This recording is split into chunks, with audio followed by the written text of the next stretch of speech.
What if the only thing holding you back was something you made up? What if the fear you feel isn't based on truth, but on a story you've repeated in your mind?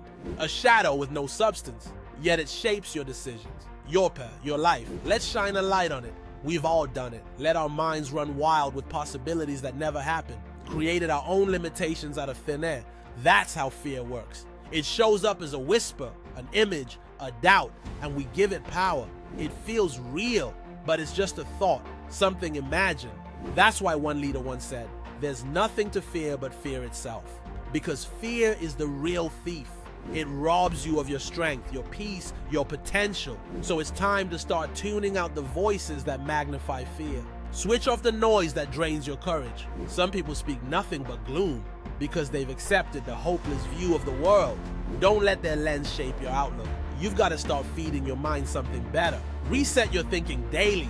Rewire your belief system. Listen to messages that lift you. Read books that challenge and stretch you. Keep showing up for yourself through learning, reflecting, and journaling, because what you hear repeatedly becomes what you believe. That's how faith grows, through hearing again and again.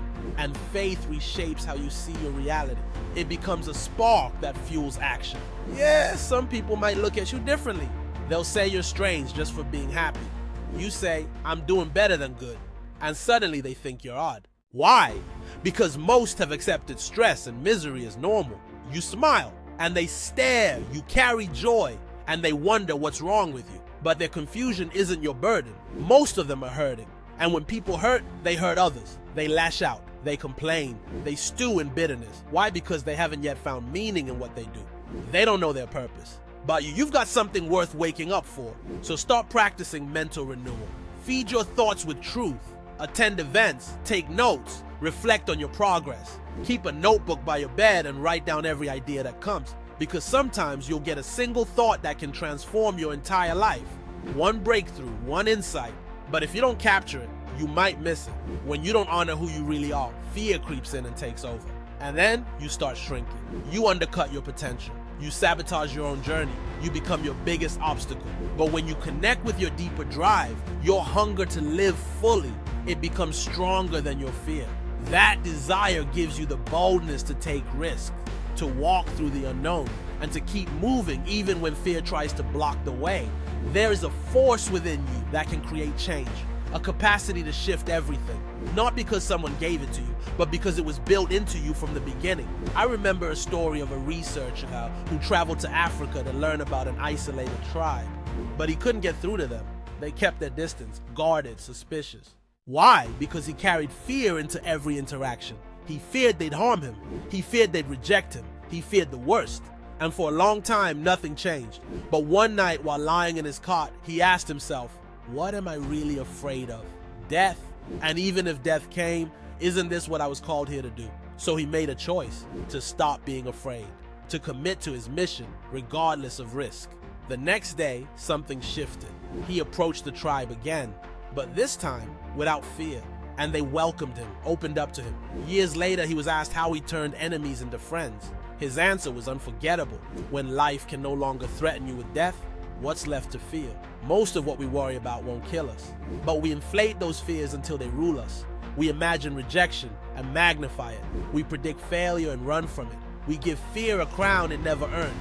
But when you pause and ask, what's really the worst that could happen? You take your power back. You stop feeding the fear. You stop letting it decide your limits. Because often, it's not the event itself. It's the story we've told ourselves about it. We've trained our minds to expect loss, to expect pain. But the truth is, we've also got the ability to train our minds to expect peace, to expect strength, to expect something greater. You watch the news long enough, you'll fear going outside. You scroll through social media, and you'll start believing the world is falling apart. But what you focus on is what expands in your mind. So, ask yourself, what are you feeding your thoughts? Are you building yourself up or building a case for staying stuck? I used to sell TVs door to door. I had no fallback. My mother was sick and out of work. I had to make it happen every day. Sometimes I stayed out until midnight knocking on doors just to make enough to care for her. It wasn't easy, but I had a reason, a responsibility, a drive that was stronger than my doubt. And that's what carried me through. Knocking on doors, one after another. People opening, slamming, shutting down your hopes. "What do you want?" they ask. Would you be interested in a brand new television? No money down, fully functional? No. All right, maybe an Emerson? No, thanks. Anyone else who might be interested? No, good day. You keep walking. Another door. Good afternoon. I'm here with a great offer on a quality television. No down payment needed. No, get off our porch. Thank you kindly. Is there someone else you think might want one? A pause. Yeah, my cousin. 2 doors down. Thanks. I'll let them know you sent me. That's one lead. Knock, knock. Hi, your cousin said you were in the market for a TV. I've got something special for you. Really? Come on in. I'd like to hear more. I would go on like that, door after door. I wouldn't stop until I got results. Something happens when you put yourself in a place where quitting is no longer an option. You begin to operate in a space where life responds to that energy. That unwavering drive creates a shift in everything around you. The world reacts to the man or woman who stands up and says, I will not be denied. That's when real movement begins. The business you're trying to build, the book you're itching to write, the dream you can't shake. It's all possible. It's within reach. But that level of achievement requires facing rejection, enduring silence, walking alone, wrestling with doubt, being told no repeatedly. And sometimes, yes, it means getting knocked down financially or emotionally over and over, and still choosing to rise again. Nothing stands in the way of someone completely resolved. Look at the moments in history that shifted the world. When John F.A. Kennedy said we would reach the moon within a decade, he didn't offer a suggestion. He made a promise, and people caught hold of that promise. That commitment fueled action. History is full of individuals who made decisions that changed everything. People who stood up and said, enough. Someone fought against hunger. Someone stood against polio. These weren't easy fights. These were decisions backed by every breath they took. That's why those battles were won. The freedom you enjoy, the rights you have, they exist because someone refused to back down. Someone said, if it costs me everything, so be it. I'm reminded of the words of Paul Robeson, here I stand, I can do no other. That's what commitment looks like. It's choosing to stand up for your own life, to honor who you are, to realize you're not disconnected from greatness. You're a part of the flow of life itself. You're a vessel through which possibilities can become reality. But we block that flow. We stop it with frustration, with fear, with jealousy. We shut it down by giving up too easily or telling ourselves we're not ready, not worthy, not enough. Why is it so hard that we cry? Because sometimes we don't push back. We don't stretch our spirit, but there's nothing on this earth more powerful than the human spirit. It may be twisted or broken, but it's never completely destroyed. I've been rereading Man's Search for Meaning. This is my 7th time through it. The pages are full of moments that prove just how strong the human spirit really is. So what helps us stay grounded when we've committed to something bigger than ourselves? What helps us build that unshakable resolve? For starters, commitment may require going back to the basics. Maybe that means returning to school, sitting in a classroom full of younger students, feeling awkward, out of place. But you're there because your growth matters more than your pride. Maybe it means signing up for training, learning a new skill, studying late, sacrificing comfort. It might mean returning to the starting line after life knocked you off track, rebuilding, regrouping, beginning again. Sometimes you'll feel completely out of your element. You'll ask yourself, well, what am I doing here? But you'll press on anyway, because growth demands discomfort. And above all else, you have to learn to trust yourself.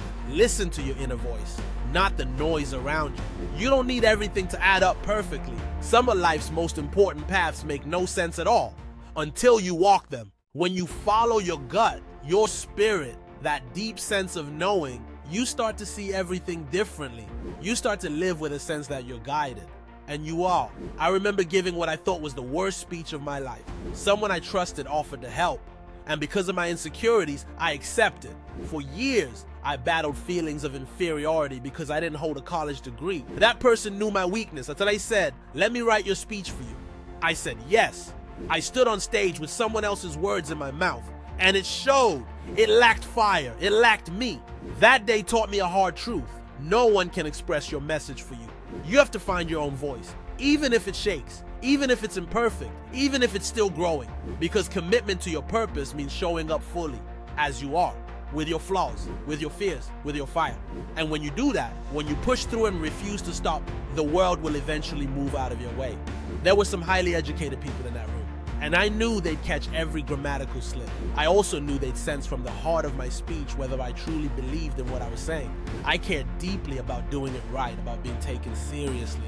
But someone close to me stepped out and said, "Let me help you write it. You don't want to embarrass yourself." Even though I had my own message in mind, their voice overpowered mine, not with love or belief, but with doubt cloaked in concern. And I handed over my voice. I gave away my power.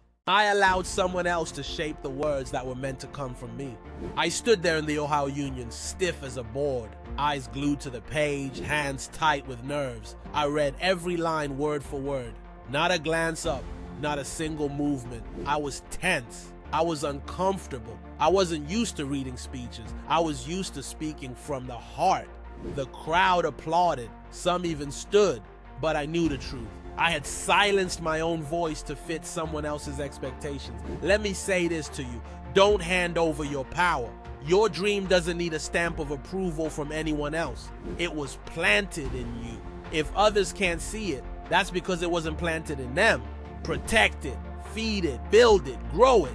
Your dream is your responsibility. It's your gift to nurture and bring to life. That experience changed me. I decided never again. From that day forward, I promised myself I'd speak with my own voice, even if it trembled. And here's something I've learned through the years. Always choose what's right. Treat others how you'd want to be treated. Don't chase shortcuts. Don't bend your integrity. Pay your dues. Because whatever you skip now, life will double back and charge you later. Everything you do matters. Everything. You were born with value. And it's better to miss an opportunity while standing for what's right than to reach a goal through compromise. Always be able to look yourself in the mirror with pride. There's an old saying, you don't judge a person by what they do when others are watching, but by what they do when no one's around. There's something special in this world that has your name on it, and no one else can claim it. No one can take what was meant for you. So stop fearing. Stop chasing approval. Trust that the path you're walking was made with your steps in mind. Follow that still small voice inside. It won't always scream, but it will always speak truth. And when that moment comes, always choose the higher road, even when the lower one seems quicker, even when no one else is taking it. You have to resist the temptation to compromise. It will come, and often, but your strength is proven in the choice to rise above it. One more thing, if you truly want to succeed, start keeping your word. When you make a promise, honor it. Build relationships with people who live the same way. People who show up when it counts, people you can trust and who trust you back. As you move toward your dream, don't be surprised when others say, "You're lucky." They'll see the result, but they won't see the process. Let me leave you with this. 3 qualities to carry with you on the road to your vision: patience, persistence, and positivity. No matter what, these 3 will carry you through the storms. They'll remind you of who you are when the world tries to tell you otherwise. So if you're holding on to something meaningful right now, don't wait. Give it all you've got. Speak your truth, walk your path, trust your pace, and above all, never surrender your power to anyone. Now it's your turn. Take the next step toward your purpose. Your voice matters, your dream matters, and the world is waiting to hear from you.